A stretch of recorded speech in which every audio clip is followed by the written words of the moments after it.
Olá, seja bem-vindo a mais uma edição do programa Fala Câmara Entrevista, espaço para a prestação de contas do parlamentar bauruense. Aproveitando que estamos em período eleitoral, nós recebemos hoje aqui no estúdio da TV Câmara, ele que é vereador e também professor de Direito Constitucional, Dr. José Roberto Segala, do DEM. Vereador, obrigada pela presença. Obrigado, quem agradece sou eu. É mais uma oportunidade que a gente tem de prestar um serviço de esclarecimento ao nosso povo. Então, a chance de fazer isso é muito boa por conta da proximidade da próxima eleição. Estou à disposição. Vereador que estreia aqui o novo cenário, a nova cara do programa Fala Câmara Entrevista, eu gostaria de começar falando sobre essa grande comoção em torno da candidatura do presidente da República durante o processo eleitoral, né? E de uma mobilização um pouco menor aí da população para os cargos em esfera legislativa.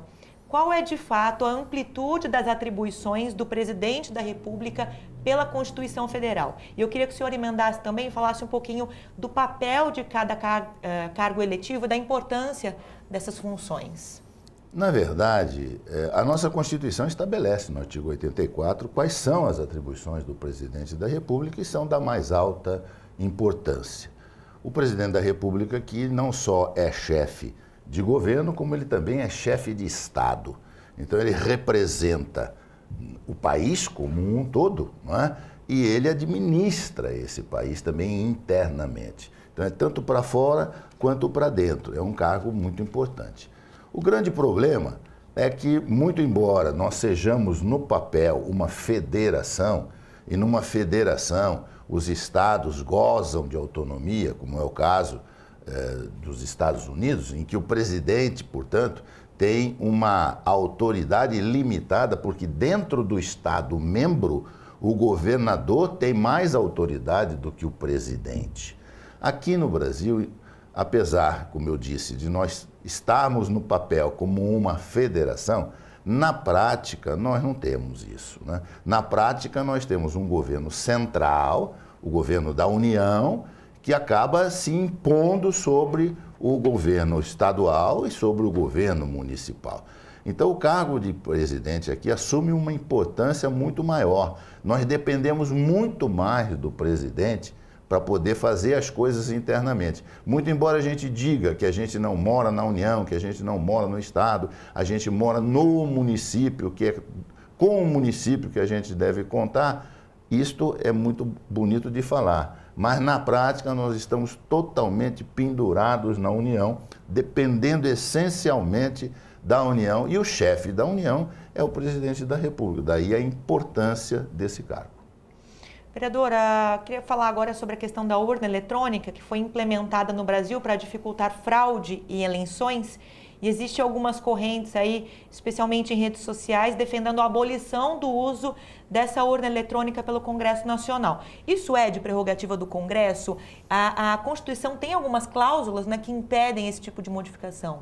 Mas a lei federal que cria o processo eleitoral, né, ela pode perfeitamente fazer modificações nesse sentido.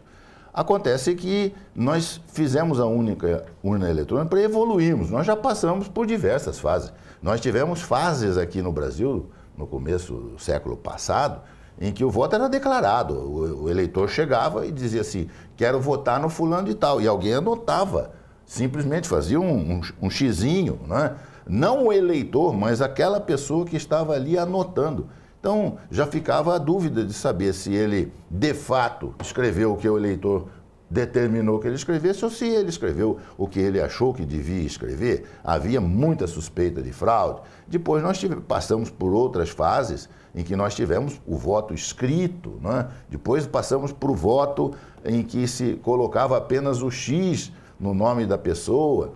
E assim a coisa foi evoluindo, sempre com essa alegação de que essas coisas passavam, porque vocês todos se lembram, não faz tanto tempo assim, nós tínhamos os apuradores de votos, né, que simplesmente liam o voto e alguém aí anotava e ele punha isso do lado. Quer dizer, você não tem certeza absoluta se ele leu corretamente, lendo uma quantidade enorme de votos que é despejado em cima da mesa. Havia suspeitas de tudo. Com o voto eletrônico, teoricamente, essas coisas estariam fora, porque não poderiam ser manipuladas. Só que levanta-se a suspeita de que possa ter havido ou possa haver alguma alteração no programa da urna, né? No momento em que aquele cérebro eletrônico que tem dentro da urna é formatado, se houver essa possibilidade de alguém manipular isso, mas a gente não tem até hoje uma certeza disso. Existem notícias, existem informações variadas, mas não se confirmou isto na prática em nenhuma situação. Nós não tivemos nenhum caso de anulação de eleição por conta disso. Então, nós não temos ainda uma garantia de que essa possibilidade que alguns alegam que existe, de fato esteja ocorrendo ou tenha ocorrido, né? Só que se isto acontecer, nós temos que evoluir, não para tirarmos o sistema da urna eletrônica, mas para aperfeiçoarmos cada vez mais esse sistema.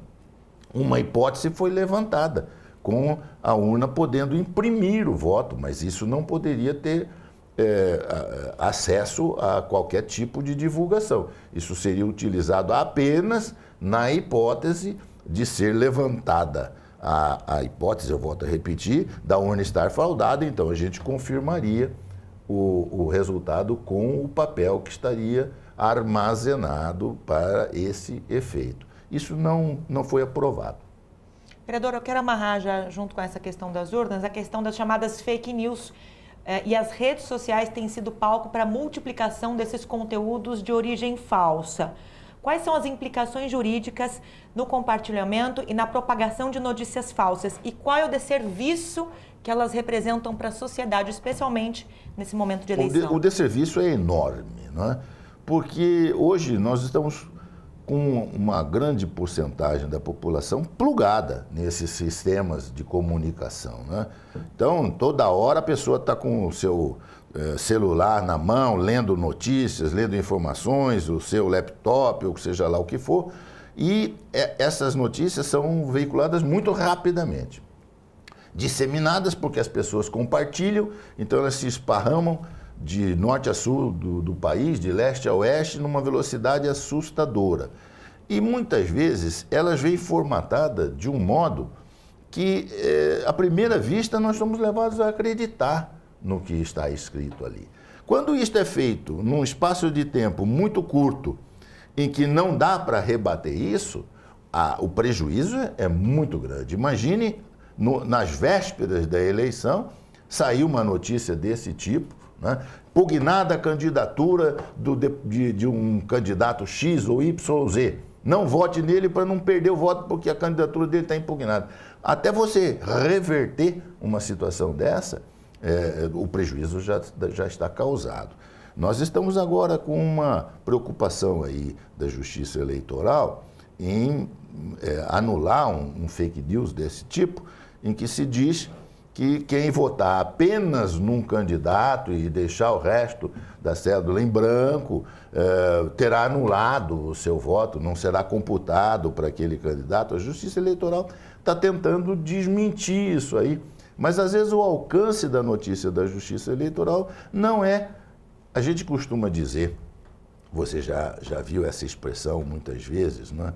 De que quando você sobe no alto de uma montanha, abre um travesseiro de penas e esparrama, você não recolhe mais as penas. É impossível. Você recolhe uma parte delas, mas aquilo vai disseminar de uma tal forma que muita gente, por exemplo, que teve acesso à notícia mentirosa, não terá acesso ao desmentido.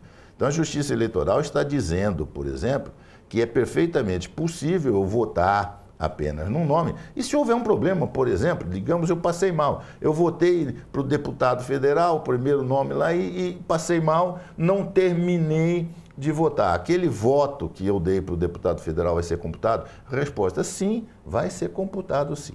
O correto, entretanto, é fazer o seguinte: vota no candidato que você quer eleger. E naqueles outros que você não tem interesse nenhum, que não faz a menor diferença, ou vota em branco, que seria um voto para dizer, para mim tanto faz, qualquer um que for escolhido tá bom, Ou anula para dizer que você tem um protesto em relação aos candidatos, você não gostou de nenhum. Mas manifeste o seu posicionamento. Não é?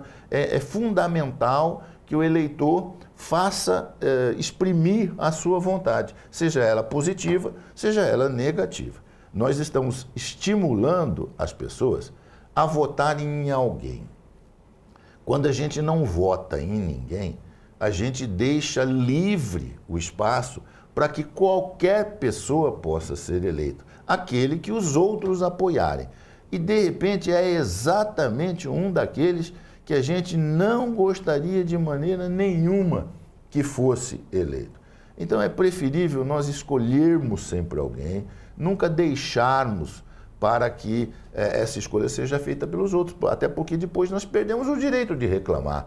Nós não temos mais a oportunidade de dizer, poxa, eu queria tanto que fosse alguém e acabou sendo outra pessoa diferente. Eu não posso dizer isso porque eu falei, para mim, tanto fazia, não fazia a menor diferença, eu não escolhi ninguém, então não posso reclamar de quem vier a ser eleito. Aproveitando que o senhor comentou sobre o voto nulo e o voto branco, desmistificando aí algumas crenças, antigamente voto nulo e voto branco eram computados de forma diferente. Hoje, como é que eles são computados e de que forma eles podem influenciar o resultado de uma eleição, mesmo considerando que só os votos válidos são computados no final? É exatamente isso, né? Só se conta para finalidades de cálculos e tudo mais os votos válidos. Os votos válidos são aqueles em que a pessoa escolheu alguém para ocupar um determinado cargo, né? Os votos brancos e os votos nulos apenas legitimam o fato da pessoa ter ido votar, mas isso não influencia no resultado. Então, quando nós vamos calcular, por exemplo, qual é o quociente eleitoral para aprovarmos, não é? Para elegermos uma determinada pessoa, um determinado candidato. Então, no caso, por exemplo, só para dar um exemplo, os deputados federais, não é? Nós vamos computar todos os votos válidos, ou seja, aqueles que escolheram algum candidato de um determinado partido. Escolhe um partido X, todos aqueles que votarem em um candidato daquele partido X vão dar um resultado, um somatório de votos. Digamos que sejam 1.200.000 votos, por exemplo, foram dados para aquele determinado partido. Quando nós dividimos todos os votos válidos do Brasil inteiro pelo número de cadeiras de deputados, que são 513, não é? Nós vamos obter um número, que é o chamado quociente eleitoral. Nós vamos saber, então, quantos votos são necessários para eleger um deputado federal. Então, digamos que nesta conta, o resultado seja 300.000 votos. Então, a cada 300.000 votos dados a um determinado partido, esse partido conseguirá uma cadeira. No exemplo que eu dei, esse partido conseguiu 1.200.000 votos, ou seja, 1.200.000 pessoas votaram em alguém daquele partido. Então, ele vai eleger 4 deputados. Quais os deputados? Os 4 mais votados. Os 4 que tiverem mais votos dentro do partido estarão eleitos. É assim que funciona. Então, só se contou para essa finalidade os votos válidos. Os demais votos não foram levados em consideração.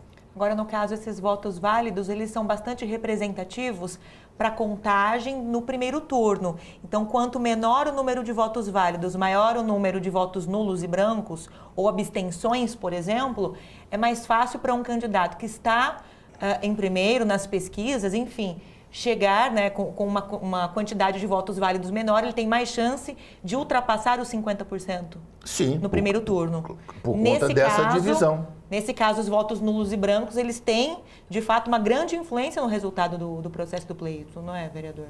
Eles têm uma influência no aspecto de que eles... Contagem. Exatamente. Deixaram que só aqueles que votassem decidissem. Então, uma quantidade menor de pessoas vai conseguir decidir uma eleição.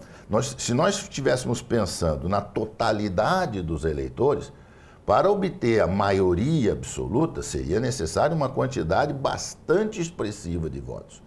Quando a gente desconsidera os brancos e os nulos, se eles forem em grande quantidade, nós vamos ter uma quantidade de votos bem menor. 50% dessa quantidade de votos é um número bastante reduzido em relação àquele que nós teríamos, não é verdade? Então, só para imaginar, nós temos aqui uma quantidade muito grande de eleitores no país. Vamos admitir que a gente tivesse 180 milhões de votos, por exemplo, de pessoas que compareceram para votar. Mas vamos admitir que dessas 180 milhões de pessoas, só 50 milhões escolheram um candidato. Os outros 130 milhões votaram em branco ou votaram nulo. Nós vamos ter que trabalhar, então, esses 50 milhões de votos. Nós vamos ver quem tem a maioria absoluta desses 50 milhões de votos. Nós vamos chegar à conclusão de que se alguém, por exemplo, só para dar um exemplo, fosse 2 candidatos, né? Um que tivesse 26 milhões de votos, ele teria a maioria absoluta daqueles votos considerados válidos, que seriam 50 milhões. Então, 26 milhões de pessoas vão eleger o presidente quando 180 milhões de pessoas compareceram para votar. Então, é uma minoria. Os 26 milhões é uma absoluta minoria, não é uma maioria. Mas nós delegamos a eles a competência para eleger alguém que vai governar a todos nós. Daí a importância de comparecermos, de escolhermos, de votarmos, para que verdadeiramente se tenha uma maioria expressiva, não é? A ausência de 50% ou mais dos eleitores no dia da votação, ou ainda um número de votos nulos superior a 50%. Dizer que isto anula uma eleição é falso. É falso e é uma bobagem, não tem o menor significado isso. Não é? A gente costuma dizer o seguinte, se fosse possível, por exemplo, convencer 99,99% da população que vai eleger, que vai votar, a votar em branco ou nulo, não é? E um determinado candidato votasse nele mesmo só, ele seria eleito com um voto. É possível a pessoa ser eleita com um voto nesse país, por exemplo, porque aqui elege-se pela maioria, e a maioria dos votos válidos. Os brancos e os nulos não se contam. Então, se teve só um voto válido, esse indivíduo que recebeu esse único voto válido estará eleito. Vereadora. E não tem erro nisso, porque significa que todos os demais falaram, para mim pouco importa quem vier a ser. Bom, assumiram essa possibilidade de que alguém se elegesse com tão pouca expressividade. Quando se fala em eleição, reforma eleitoral, voltam a ser ventiladas algumas possibilidades de modalidades de mudança no processo eleitoral. Então, algumas delas, voto distrital, a questão do voto distrital misto, que tem algumas diferenças pequenas aí, e ainda a questão do voto facultativo. Qual é a diferença e o quanto se mantém o processo representativo com a adoção de cada uma delas? Veja bem, o voto é uma expressão de vontade, é isso que a palavra voto diz, não é? Eu quero exprimir a minha vontade de quem eu quero que esteja conduzindo os interesses do Estado, não é? Se nós tivéssemos um Estado extremamente reduzido, como já existiu no passado, na época dos gregos, era possível você perguntar diretamente ao povo. A origem do plebiscito é exatamente essa, você perguntar diretamente na praça pública, você reunia a população na praça pública e perguntava o que queriam que fizesse, né? Então você não precisava ter ninguém assumindo o papel de condutor dos demais. À medida que o Estado cresce, é impossível. Eu não tenho condições de, a cada 10 minutos, comparecer numa sessão eleitoral para exprimir a minha vontade a respeito de uma lei qualquer que esteja sendo feita por um país desse tamanho.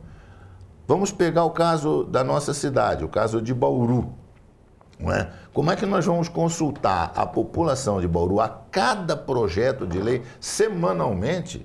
Vocês divulgam aqui na TV Câmara, né, a quantidade de projetos de lei que entra na casa para serem votados. Semanalmente nós temos meia dúzia, no mínimo, de projetos de lei sendo votados. Como é que nós vamos consultar a nossa população o tempo todo sobre o que é que ela quer que seja feito em cada um desses casos? É impossível. Então o que a população faz?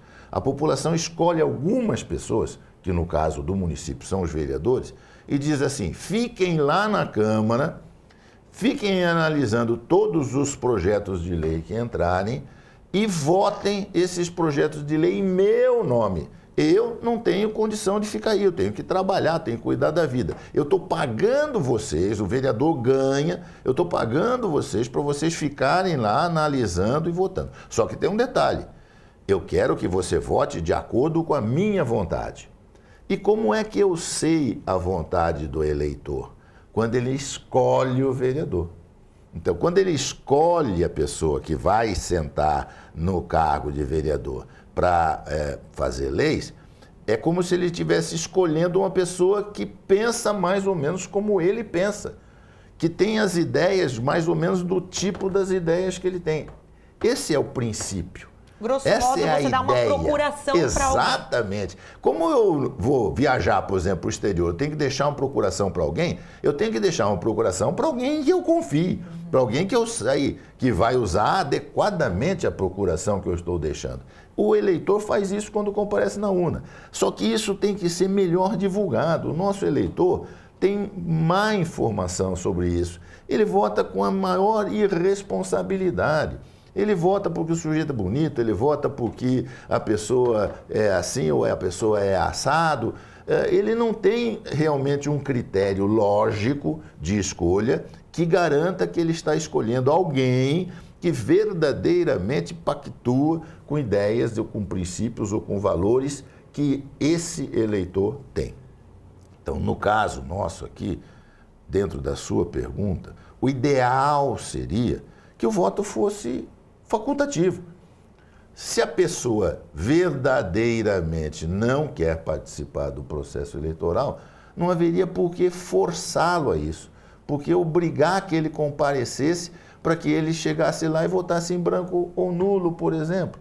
Mas para que isto fosse verdade, seria preciso também que nós educássemos eleitoralmente melhor o nosso povo. Eu tenho a felicidade de estar presenciando algumas coisas muito interessantes. Semana passada estive numa escolinha infantil, crianças de 6 anos de idade foram treinadas a votar.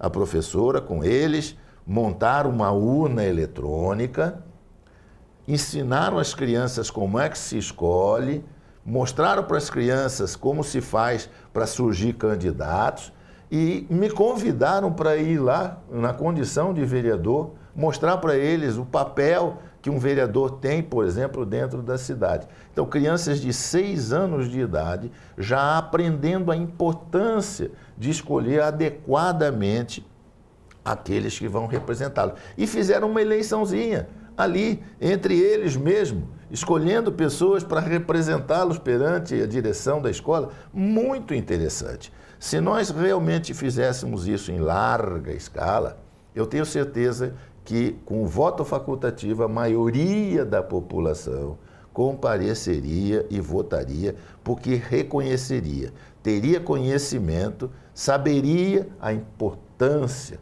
de fazer um voto consciente, um voto responsável, até porque as consequências do voto irresponsável vão ser sofridas por todos, inclusive por ele. O voto distrital e o voto distrital misto são aplicáveis hoje no Brasil? Aplicáveis se nós o aprovássemos, não é? Há projetos de lei nesse sentido, mas há bastante resistência por parte dos congressistas que ainda temem esse tipo de processo eleitoral. Na verdade, o que é o voto distrital? O voto distrital é uma maneira de ter uma maior proximidade entre o representante e o representado, não é? Ou seja, aquelas pessoas a quem vai se entregar o direito de escolher alguém para representá-los, precisa ter acesso a essa pessoa. Então, eu escolhi um determinado deputado, por exemplo, para me representar em São Paulo e outro deputado para me representar em Brasília. Como é que eu mostro para ele, em determinados projetos de lei que são do meu interesse, como que eu gostaria que ele votasse? Porque ele está lá para me representar, como você bem disse. Ele está com uma procuração minha para votar no meu nome. Então, eu preciso que ele vote do jeito que eu gostaria que ele votasse. Para isso, eu preciso ter acesso a ele. Hoje, o que eu poderia fazer? Mandar para ele um telegrama, mandar para ele um WhatsApp. Mas eu não tenho garantia nenhuma de que ele leu isso, de que levou isso em consideração. Se o voto fosse distrital, ele teria que ter uma base aqui. Ele fica em Brasília ou fica em São Paulo um pedaço do tempo, e outro pedaço do tempo ele tem que estar sediado aqui no local onde ele buscou os seus votos. Então, essa proximidade me permitirá ter acesso a ele e exprimir a minha vontade a ele, né? E cobrá-lo, inclusive, dos resultados, né? Você não votou, porque o voto lá é às claras, né? Quando ele vota num projeto de lei, sai exatamente que jeito que ele votou. Então, se eu o procurei, se eu falei com ele, se ele disse para mim, fique tranquilo, porque eu votarei desse modo e depois não votar, ele vai ser cobrado diretamente por mim e provavelmente, se ele contrariar a maioria daquelas pessoas que votaram nele, ele não vai mais ser reeleito. Então, é um processo muito mais interessante. O misto, ele tenta ver se quebra um pouco dessa oposição que alguns fazem a esse tipo de processo. Porque, muitas vezes, o nosso representante não gosta de ser cobrado. É comum a gente verificar, depois de um certo tempo, passado uma eleição, em que você pergunta às pessoas do povo em quem você votou e ele não lembra sequer o nome da pessoa que ele colocou na urna. Imagine se ele acompanha o trabalho dessa pessoa no Congresso Nacional ou na Assembleia Legislativa ou até às vezes na Câmara Municipal. Ele nem sabe como é que essa pessoa está votando.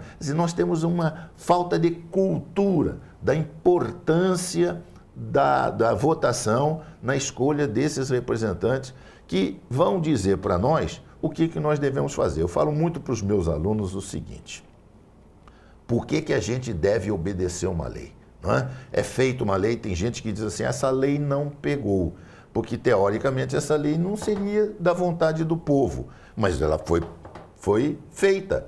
E enquanto ela estiver valendo, ela tem que ser cumprida, não é? Por que a gente deve cumprir uma lei? Porque teoricamente essa lei foi feita por mim. Não, mas eu não fiz lei. Fez sim quando você deu o voto para alguém fazer em seu nome. Então, se aqui como vereador nós fizemos um projeto de lei que contraria o povo vai ser obrigado a cumprir esse projeto de lei. Por quê? Porque foi ele que fez esse projeto. Mas esse projeto de lei é contrário à minha vontade. Quem mandou você não escolher direito? Quem mandou você não escolher uma pessoa que representasse de fato a sua vontade lá na Câmara, ou na Assembleia Legislativa, ou no Congresso Nacional? Então, é isso que as pessoas têm que entender. As leis são feitas para obrigar a todos nós, não é? Portanto, é de muita importância que eu saiba como uma lei é feita. É de muita importância que eu possa dizer ao meu representante que faz leis como ele deve fazer essas leis. É fundamental que exista uma proximidade entre o eleitor e o eleito.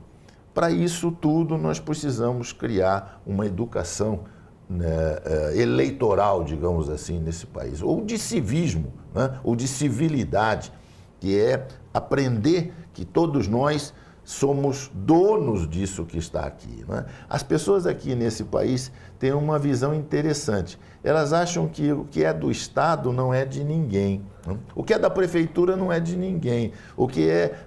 Como não? Tudo aquilo que é do Estado, de um modo geral, seja a União, Estado-membro ou município, pertence a nós. Nós somos os donos disso, não é? Então, se nós somos os donos daquilo, a gente deve zelar por aquilo tanto quanto a gente zela pelos nossos bens individuais. São os nossos bens coletivos, né? Então, quando a gente danifica uma placa de trânsito, por exemplo, a gente está danificando um patrimônio nosso mesmo. Aquilo foi feito com o nosso dinheiro, inclusive. Nós temos que ter essa noção de que estas coisas todas pertencem a nós e as consequências das más escolhas vão ser sofridas por todos nós. A gente está num momento em que as pessoas buscam muito alternativas à corrupção instalada no país. E o resultado das eleições a gente sabe que é uma das grandes manifestações de soberania de um povo, né, doutor Segala? A gente aproveita para ressaltar aqui que o voto consciente é a grande ferramenta do povo contra a corrupção. Sim, é muito importante, inclusive, essa participação popular no acompanhamento das consequências das ações destas pessoas. Porque às vezes a gente é traído, a gente tem um conjunto de informações que nos leva a crer que determinada pessoa é do bem, que determinada pessoa vai fazer as coisas corretamente. E depois nós somos surpreendidos com a informação de que aquilo não procede, não é? Então nós devemos, nessas circunstâncias, fazer com que estas pessoas acabem pagando por esse estelionato eleitoral que praticaram contra nós. Nos convenceram de que iam ser de determinado modo e acabaram sendo de outro. Hoje nós estamos com um monte de ferramentas, não é? O desenvolvimento da tecnologia também nesse campo está ajudando a participação popular.